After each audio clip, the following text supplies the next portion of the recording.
And alright, I think we are sort of live once again. This is Nairi Academy, the coaching on demand YouTube channel, maybe soon even on Twitch TV. We shall see. If you would like me to check out your replays and replay to nairistarcraft@gmail.com, include the replay, your game plan, your analysis, or a brief analysis of your own play. What you think you did well, what you could have done better, and why you believe you won or lost. Okay, on to this game, if yes, the transition has worked. Today we are going to be playing Protoss by name, and we call ourselves Jaxx. This is a PvT game. Let me just alt-tab a little bit to my notes. And, well, let me just speed up the start because I really don't have much to say. We scout him, we see he has no gas, so we go for a relatively fast next I believe we go Zealot, Stalker, and then we go for an next very good opener itself. Let me speed up some more, I'm gonna slow it down later. This in itself, I like this opener because we poke immediately with Zealot and then we follow up with the Stalker. If he had, let's say not built Marines, we could have done some serious damage. Now the big issue I have is that we skimped on probe production quite seriously for a whole minute. And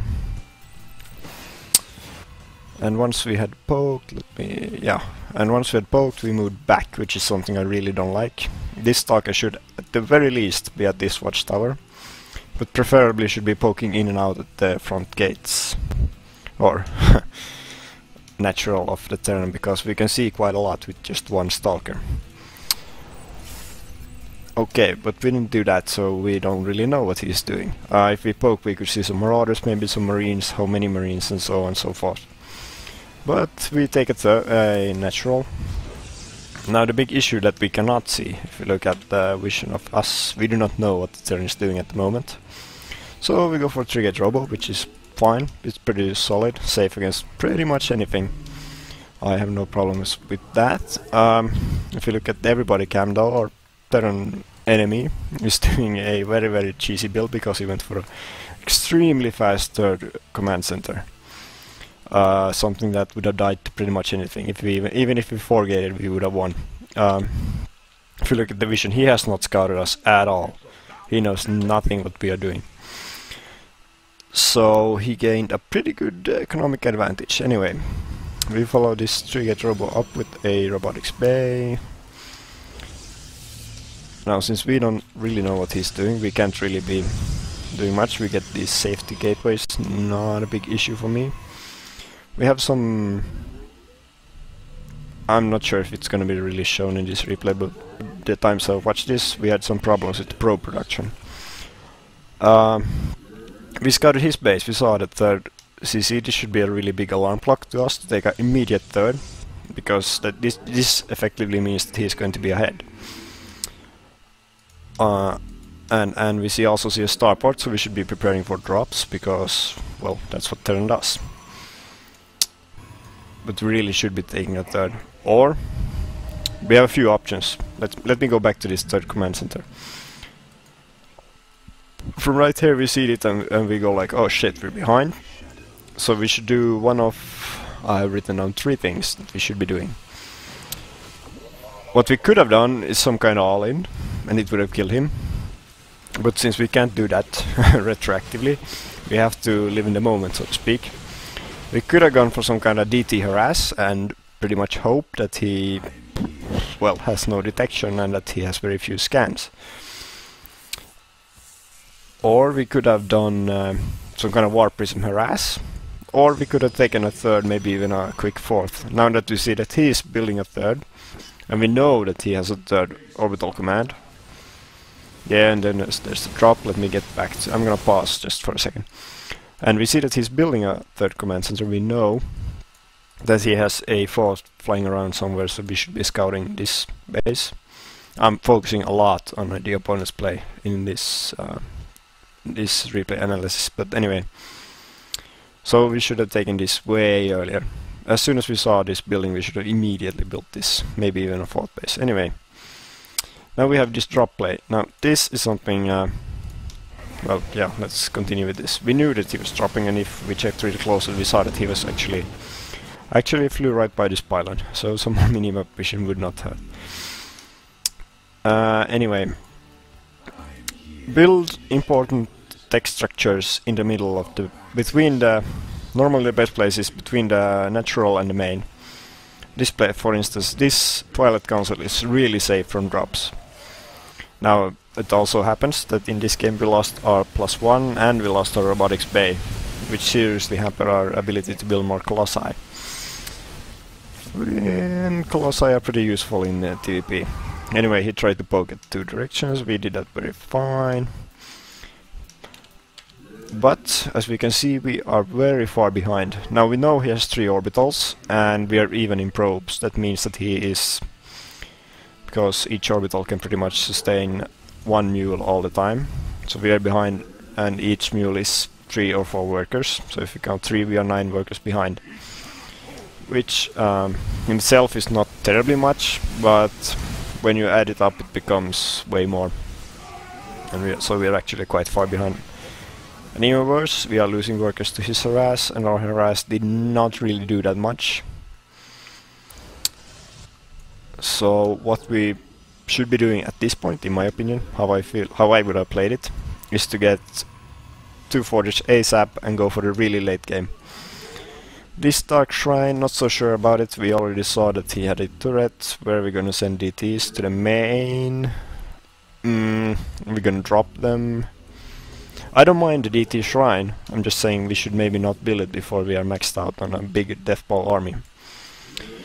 Okay, let me speed... No, I'm not gonna speed it up anymore. Okay, so now we get Forges. And we are still at 0-0. If we look at the production tab, he's almost 2-2, so he's really far ahead. And what's worse, he's also ahead in economy. Not quite as much. We are not building probes, big issue. Should always be building probes, unless we are going for a specific number, which in this case we are not. And he's landed his 4th base at the moment, so we are really screwed, I would say. But at least we send a small workforce of zealots to harass it. At this point we are, as I said, very far behind. Now this is something I really don't like. We see that he has planetary, so there's really no point in trying to harass it. We need to send enough force to kill the planetary, that's one option, or maybe place a stalker like right behind here, outside range. But he will likely pick off the stalker before it can do much damage. Now this is a group of suiciders. I'm not a huge fan of it.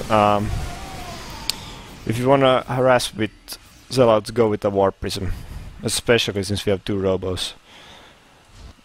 And one more thing that I'm really worried about is that we have almost no map vision at all. If the Terran comes and strikes at our 4th, we will not be able to save it. 3rd, maybe if we were to sneak inside, we could make a lot of... We don't even have our own watchtower, which is kinda not so good. We need way more observers. Let's have a look at the unit tab. We only have 2 observers. This one I like, it's good, but I think that Protoss should have at least 4 observers at this stage of the game. Okay, now we see that he is coming to attack us. Let me slow down.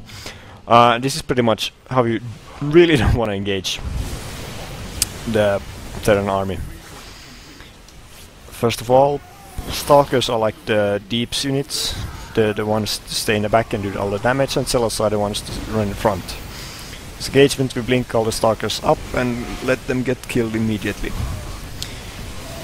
Second of all, bring all the units. We have 2 Colossi doing nothing. And third of all, why are we trying to engage him right here? We could have easily waited for another warping round and stay at home. These Zealots and these Colossi could have really changed the battle around quite significantly.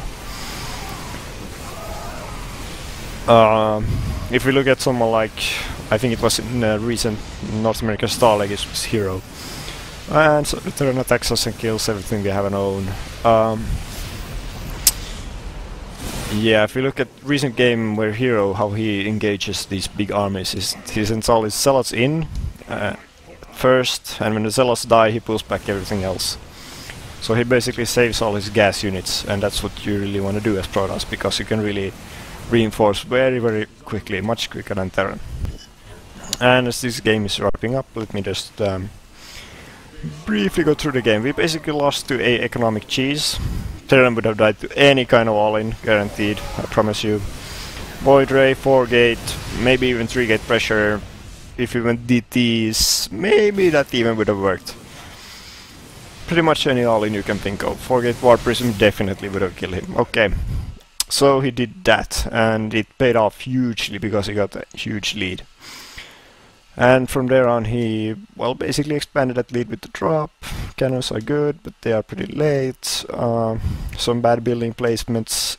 Not really sure which tech route we wanted to go.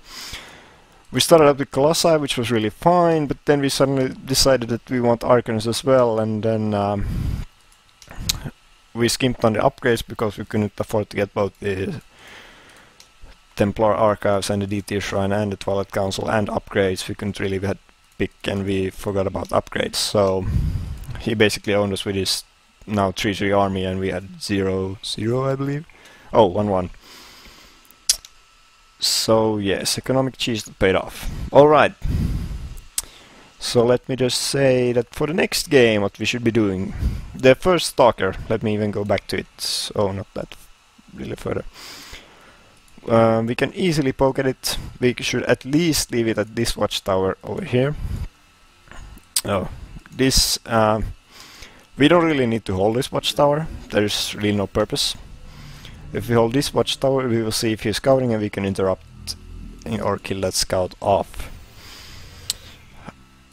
And since we see that he went for an expand, it's highly unlikely that he's going to attack us, so we should not be having a probe production gap that we had. I noticed that quite often when we want to get something right now, for instance this robo, we stop making probes, not in this case, but often when we try to go for the robotics bay or a forge or a expand, we simply stop making probes to get it. We should not do that. Always make probes, always. A few supply blocks, nothing really that serious, but still should be avoided at all costs. Then I also saw kind of a bit of a lack of a game plan. We were going for the Colossi, and in general the Colossi is a very aggressive unit. If we make it a Colossi, we get a Colossi. It doesn't get any stronger the further the game gets. But for instance, if we were going for upgrades, the more upgrades, upgrades they pay off in the long term. Colossi is a very short term unit. So if we make a Colossi, we better make use of it. I don't think we really... Well, if we feel unsafe, we can make it for defensive purposes, but since we can make observers, we should not feel very unsafe. So I would say better game plan, either upgrades or a quick push. We did now neither. We got some units and we got some upgrades, which didn't finish, but that's because he dropped us. So have a game plan, either go for units or upgrades, and expansions also. And again, if we are not going for the long term in this case, again, upgrades and expansions, we should try and figure out some kind of good 2-base timing that we want to attack with. We don't have to kill him with it, but we have to make it strong enough and scary enough to pack a big punch, at least do plenty of damage. In this case, maybe something like a 45 probes, 5-6 gates, and 2 Colossi push, maybe something like that.